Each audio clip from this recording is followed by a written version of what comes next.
sitting on the stage of the Valencia, and this is where it all happened. This was the big leagues of the big band era. And the history that happened on this stage is just, when you stop and think about it, it's just incredible.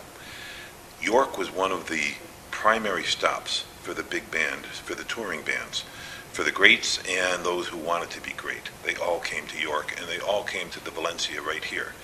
The biggest names of the era, the King of Swing, Benny Goodman, was here. Glenn Miller was here. Both Dorsey brothers individually were here. One of the Dorseys had a skinny little singer with him named Frank Sinatra, and he sang from this stage. Some of the people that were in these bands, we're talking about Woody Herman, we're talking Bunny Berrigan, we're talking Larry Clinton, people right now that unless you're a real aficionado you don't know about, but they were here, and this is the Valencia.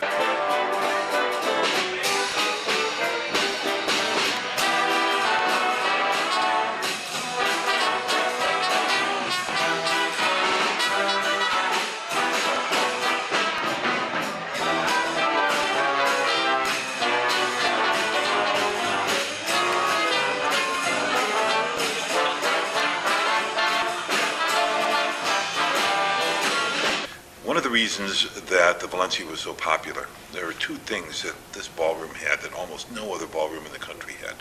One was its dance floor. It was spring-loaded, so it was made for dancing, specifically made for dancing. Sometimes now, when there's still a lot of people in here, you can feel the floor shake a little bit, and it's supposed to. The other thing is that it was the first ballroom anywhere in the country that had indoor air conditioning. This was a state-of-the-art big deal in 1938, and this is what was going on here in York. It was a way station. It was one of the primary stops for the big bands. They would start in New York, of course. They would make their way down the East Coast. They would come to York, then move on to Baltimore and on to Washington. But this was one of the stops. All the hep cats in the area would come here. One of them was a fellow by the name of Dave Gladfelter. He had a job down working at the old Gazette in the advertising department. It was a fairly unromantic job, but it was a very romantic time and place because he would come in here every weekend, along with all the other hep cats of central Pennsylvania, to hear the bands. Now, at the time, it would cost, depending on who the band was, 85 cents, maybe $1 to get in for a 4-hour dance. One of the things that you could do then, once you were in here, is you could get a publicity still of the band leader and some of the featured performers of that particular band. And Dave collected them all. His collection eventually grew to more than 60 of these publicity stills. He was a little bit more energetic than many, because in addition to getting the publicity stills, he got the autographs. And he's got about half of them signed.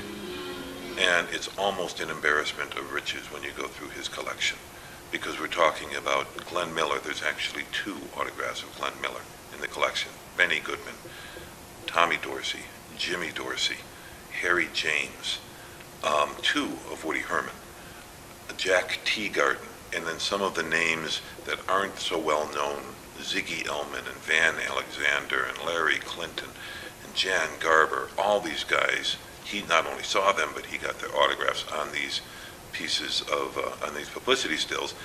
Really, what he was doing was collecting history.